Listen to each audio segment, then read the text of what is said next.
Uma do lado do goleiro e dessa vez não deu. Ozinho, não deu. O Calegari foi bater o pênalti, o batedor estava em campo, que é o Ganso, não cobrou. Essa é a grande questão, né? Porque como o Diniz foi expulso ali na confusão de fim de jogo, quem falou foi o auxiliar, dizendo que não tinha entendido muito bem o que aconteceu, Zinho. Como é que é essa história aí, quando um jogador que não é o primeiro bate o pênalti e perde? Quero saber a tua impressão. Isso aí é uma conversa muito ali do campo, né? A gente tem que entender quando o Ganso se retratar, falar, dar entrevista, o próprio Calegari, de repente o Ganso pode ter falado, não estou me sentindo bem, não estou confiante, e aí o Calegari pode ser um segundo batedor nos treinamentos, tem um bom desempenho e está encarregado de ser, caso o cobrador principal não esteja bem ou saiu do jogo, a incumbência é essa.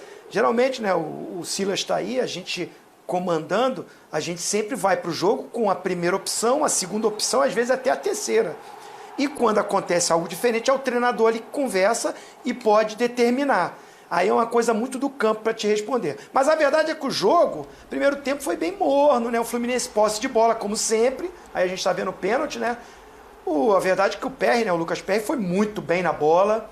Agora, ainda continua sem explicação, porque a lei do Ganso, que continua lá no jogo, bate falta, bate até uma falta perigosa que o Lucas vai buscar também, no canto e tal. Acho que é... Não, esse é o pênalti. Esse é o pênalti. Estava o Arias, que é o segundo batedor. O Cano, que é o terceiro batedor. O Calegari nunca bateu um pênalti desde que ele subiu em 2019. Então, assim, talvez ele tenha dito pro Ganso... Deixa eu bater. Bem, porque ele não estava mal no jogo ali e tal, ele estava improvisado, né? De que de passagem ele estava jogando lateral esquerdo, que não é a dele, mas não estava mal.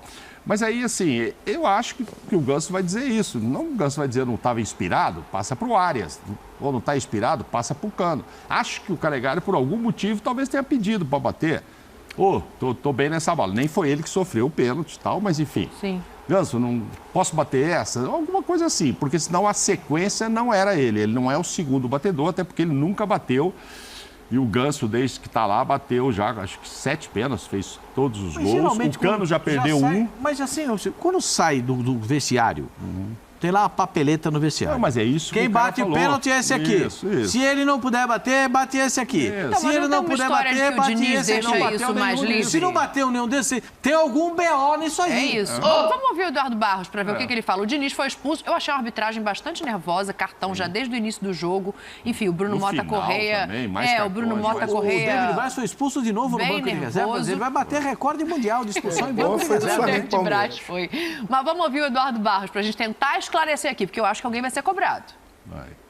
Após todas as sessões de treinamento, praticamente todos os dias, vários jogadores batem cobranças de pênalti e o Calegari é um desses jogadores.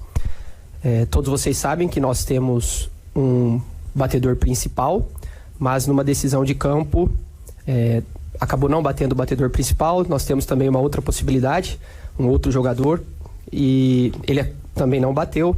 E nessa decisão circunstancial, quem acabou sendo o cobrador foi o Calegari, como todos vocês viram. É difícil a gente apontar uma explicação nesse momento. Nós vamos ter que discutir essa questão com a cabeça mais fria após digerirmos esse resultado que infelizmente não nos favoreceu. E aí, após isso, a gente ter uma maior clareza desse cenário que infelizmente foi determinante para o resultado no Clássico. Tá aí, Silas. O primeiro era o Ganso, não bateu. O segundo estava em campo, era o Arias, não bateu. Resenha. Isso é tudo conversa fiada, isso aí. Isso aí não tem... Foi igual o Vitor Pereira quando saiu do Corinthians. Explicou e não explicou nada. Então, eu acho que isso aí... Eu fui mandado embora no Catar, jogando contra o Al-Rayyan, o Garafa. Eu tinha Diego Tardelli, Alex, meia do Corinthians, e Mark Briciano. Era um dos três a bater o pênalti. Aos 46, a gente faz 3-2. Aos 47, eles fazem 3-3. Aos 48, pênalti para nós. O presidente tinha contratado um centroavante, Jorge, que fazia 5 jogos e não fazia um gol. Quando eu olho para o meu banco e falo para o meu auxiliar, cara, nós não acredito que nós não vamos ganhar esse jogo ainda, que nós vamos ganhar esse jogo. Quando eu olho de novo para lá, quem que está lá com a mão na cintura para bater o pênalti? O Jorge. Eu falei, não, Tardelli. Gritei pro Diego Tardelli, Tardelli, é você. Pega a bola. Ele, professor, eu falei, professor, nada. Pega a bola e vai lá.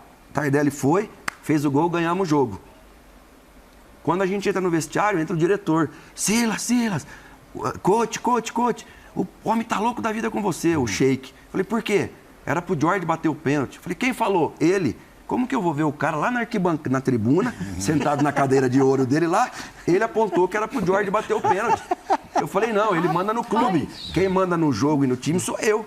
Ah, ele esperou perder um jogo e tchau, Silas. O Luxemburgo falou isso pro presidente do Real Madrid também ali, e foi embora. Ganso, por favor, só se tiver extasiado, se tiver extenuado, não tá conseguindo andar, Arias, você... Não, mas era primeiro tempo, o Ganso ainda jogou muito tempo. Então... Não justifica, não. Ah, enfim, não justifica. Vamos entender, de repente tem uma explicação, sim. Zinho, como não tem Sheik no Fluminense, essa entrevista te esclareceu alguma coisa? Nem Franco teve um problema desse no Botafogo. Eu esqueci o nome do centroavante que pegou a bola e bateu o pênalti, errou, ele foi mandado embora. O Ney Franco foi mandado embora por causa do batedor? Nossa, ele foi meu jogador no Grêmio depois, centroavante. Esqueci, eu não vou lembrar o nome dele agora. Vamos procurar. Mas eu quero saber se o Zinho entendeu alguma coisa da entrevista. Não, assim, primeiro que é o auxiliar técnico, né? E fica complicado ele ali chegar e dizer o que vai fazer, né? Ele foi muito sábio, né? Usou bem as palavras, mesmo no momento de derrota. Aquilo que a gente fala, né? Tá com a cabeça quente, fala menos.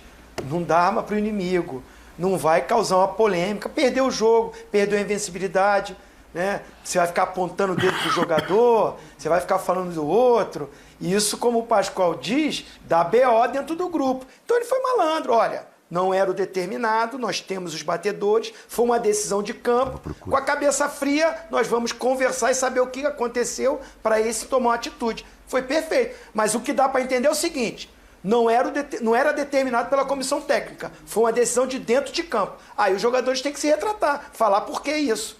E não teve, viu? Só para esclarecer, não teve entrevista na zona mista. Senão, claro, ontem a gente estava no linha, você estava apresentando e a gente falou, pô, será que vai ter um jogadorzinho passando para explicar a situação? E hoje eu estava vendo que os jogadores não passaram, então ainda não houve isso.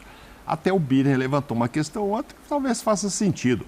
Por que o técnico expulso não pode ir para a entrevista coletiva? Acabou o jogo, acabou tudo. Talvez o Diniz pudesse dar uma outra resposta ali. Ah, ele ia estar de cabeça quente? Ótimo. Eu acho que a resposta é melhor ainda. Mais palavras e um pouco mais irritado. Entrevista de cabeça quente. Só para a gente fechar